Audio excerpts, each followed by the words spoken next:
बच्चों, मैं संजीदा हिंदी शिक्षिका एलपीएम पब्लिक स्कूल के ऑनलाइन कक्षा में आप सभी का हार्दिक स्वागत करती हूँ। प्यारे बच्चों, ईश्वर करे आप स्वस्थ रहें, प्रसन्न रहें, मुस्कुराते रहें, आपका दिन शुभ हो। तो चलिए आज की कक्षा आरंभ करते हैं। देखिए बच्चों, आज हम सब अपनी पाठ्य पुस्तक कक्षा 9 के हिंदी व्याकरण के पाठ 6 है, प्रकरण है हमारा अर्थ के आधार पर वाक्य भेद, इसका अध्ययन करेंगे। तो चलिए आज की कक्षा आरंभ करते हैं।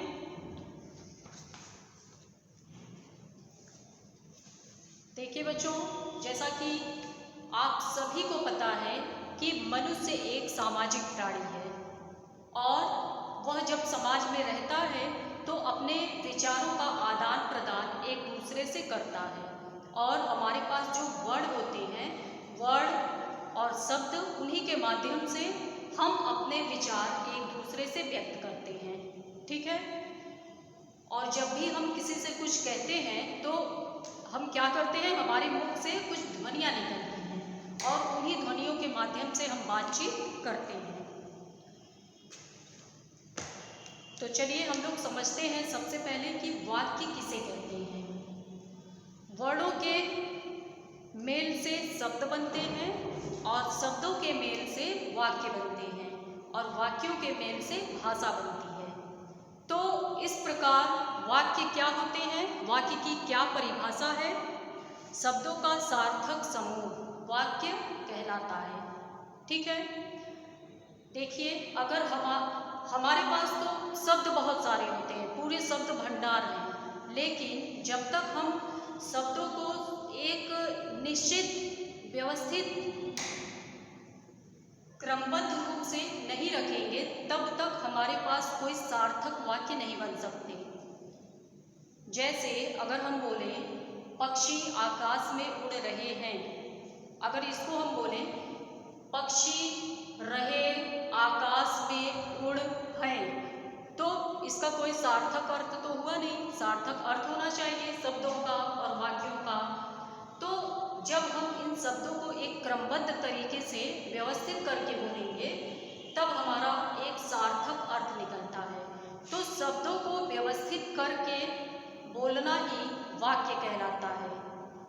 तो हम इस तरह से बोलेंगे कि पक्षी आकाश में उड़ रहे हैं, तो इसका अर्थ निकला, आप सभी को समझ में आया। इस तरह से हम लोग पढ़ते हैं कि वाक्य जो है वो शब्दों की सार्थक इकाई होती है। ठीक है।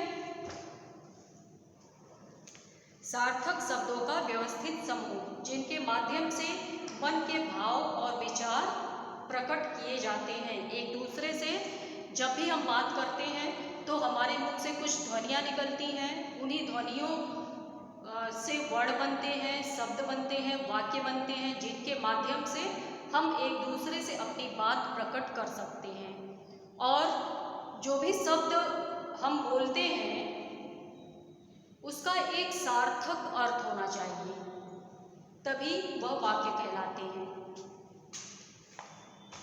तो चलिए अब हम लोग देखते हैं कि वाक्य के कितने अंग होते हैं।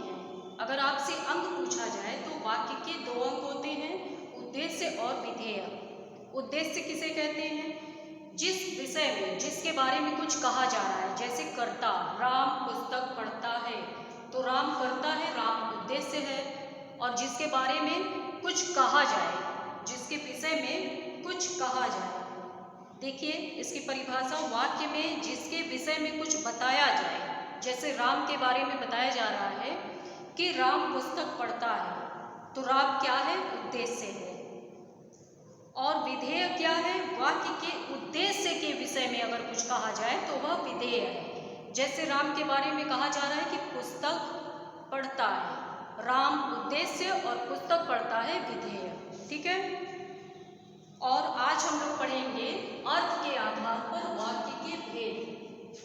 तो वाक्य के भेद कितने होते हैं, 2 प्रकार के होते हैं। पहला है अर्थ के आधार पर और दूसरा है रचना के आधार पर। तो हम लोग कक्षा 9 में अर्थ के आधार पर वाक्य प्रयोग पढ़ेंगे। जब आप अगली कक्षा में जाएंगे तब आपको रचना के आधार पर वाक्य भेद पढ़ाया जाएगा। तो अभी हमारे सिलेबस में क्या है? अर्थ के आधार पर वाक्य भेद। तो चलिए हम लोग शुरू करते हैं कि अर्थ के आधार पर वाक्य भेद कितने होते हैं? 8 होते हैं। कौन कौन से?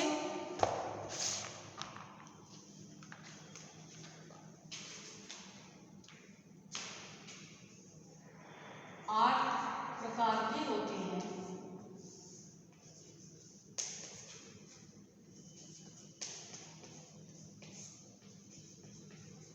जिसमें आपका पहला आता है विधानवाचक।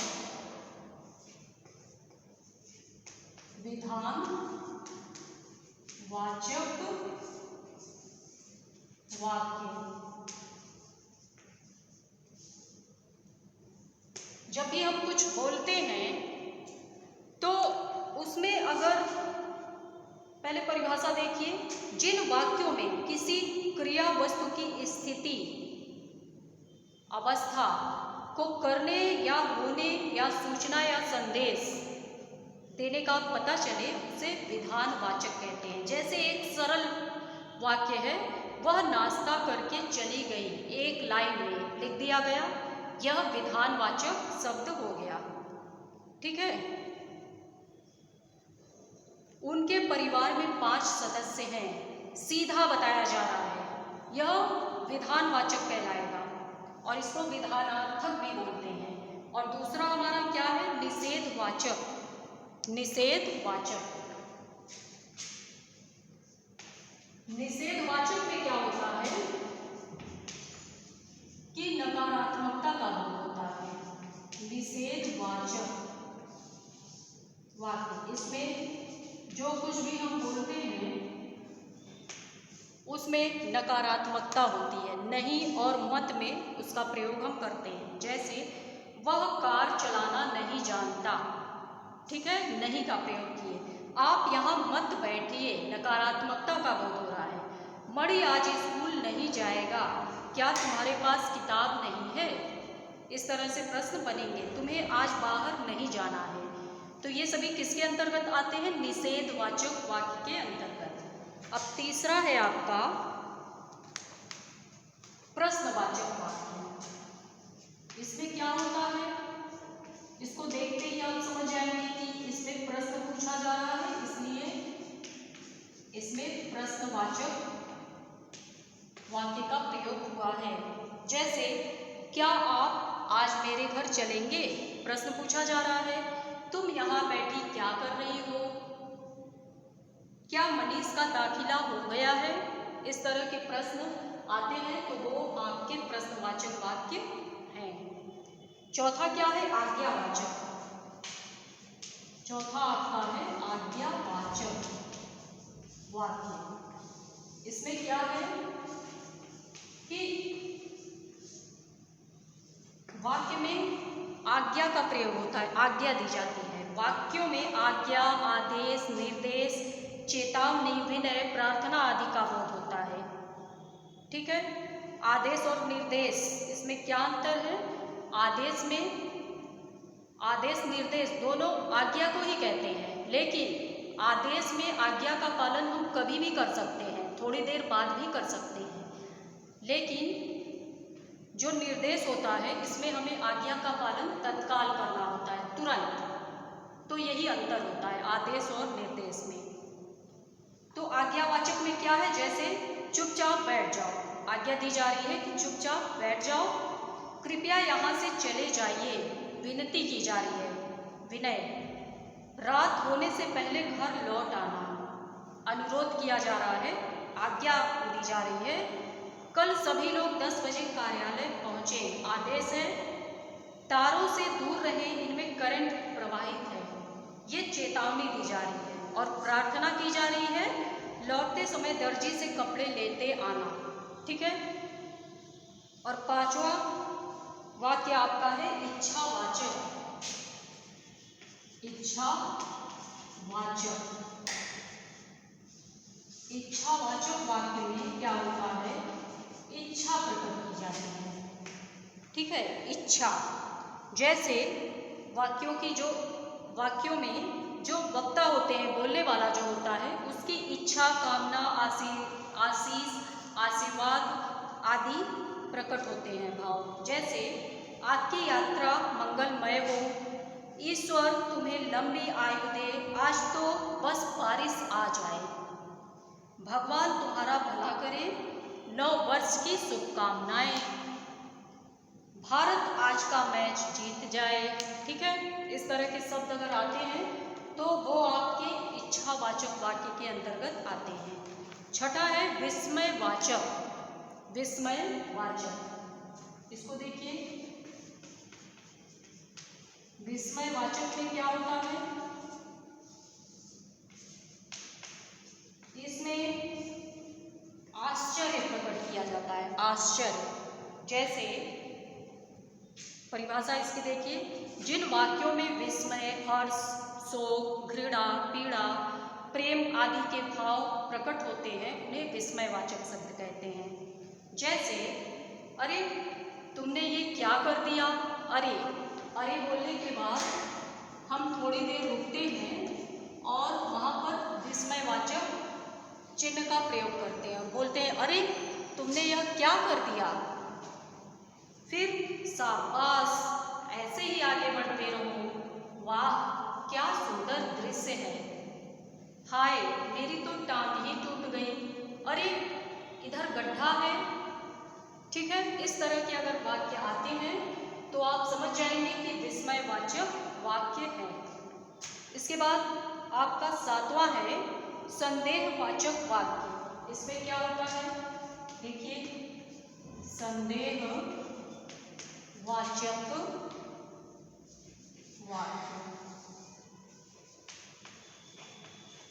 संदेहवाचक वाक्य, इसकी परिभाषा है जिन वाक्यों में कुछ संदेह या संभावना का भाव प्रकट हो उसे संदेहवाचक वाक्य कहते हैं। जैसे अब तक तो पिताजी आ गए होंगे, मतलब हमको पता नहीं है लेकिन हम संदेह प्रकट कर रहे हैं कि अब तक तो पिताजी वापस आ गए होंगे, सभी छात्र आज कक्षा में होंगे। जैसे कोई सोच रहा है, कोई लड़का है विद्यालय आ रहा है और उसको लेट हो रहा है, तो वो सोच रहा है कि अब तक तो सभी छात्र विद्यालय कक्षा में आ गए होंगे, उसका जा पाना कठिन होगा, संभावना व्यक्त की जा रही है। और संदेहवाचक वाक्य जो होते हैं वह भविष्य काल के लिए होते हैं। ठीक है, उसमें जो संभावना व्यक्त की जाती है वो भविष्य काल के लिए होती है। शायद मैं विदेश चली जाऊं, शायद आज वर्षा हो। अगर इस तरह के प्रश्न आते हैं तो आप समझ जाएंगे कि यह संदेहवाचक वाक्य के अंतर्गत है। आठवां है संकेतवाचक वाक्य।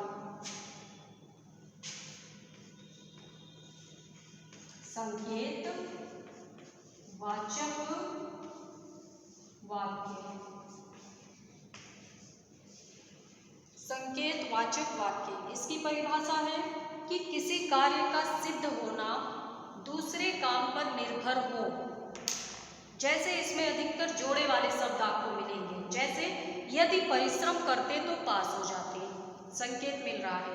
यदि तो, यदि स्टेशन समय पर पहुंचते तो गाड़ी न छूटती, यदि मौसम अच्छा रहा तो शाम को घूमने चलेंगे, यदि वर्षा होती तो फसल अच्छी होती, यदि मीना बुलाएगी तो मैं अवश्य आऊंगी। इसमें अधिकतर जोड़े वाले शब्द आ रहे हैं, इसलिए अगर ऐसे वाक्य आपको कहीं दिखाई पड़े तो आप समझ जाएंगे कि यह संकेतवाचक वाक्य है। इसके बाद देखिए, एक प्रकरण इसमें दिया है वाक्य परिवर्तन, रूपांतरण। इसमें क्या है, अर्थ के आधार पर एक प्रकार के वाक्य का दूसरे प्रकार के वाक्य में रूपांतरण किया जा सकता है। सामान्यतः विधानवाचक वाक्य को आधार मानकर उसके अर्थ में विशिष्टता लाकर अन्य प्रकार के वाक्यों में रूपांतरित या परिवर्तित किया जाता है। जैसे तान्या कार चलाती है। ये क्या है? एक सरल वाक्य लिखा है, इसको हम बोलते हैं विधानवाचक वाक्य। और अगर इसको निषेधवाचक में बदलना हो तो आप बदलेंगे तान्या कार नहीं चलाती है, मतलब नकारात्मकता का बोध होता है, नहीं का प्रयोग करेंगे।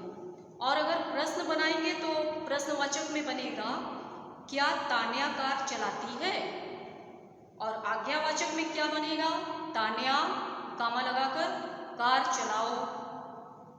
इच्छावाचक में क्या बनेगा?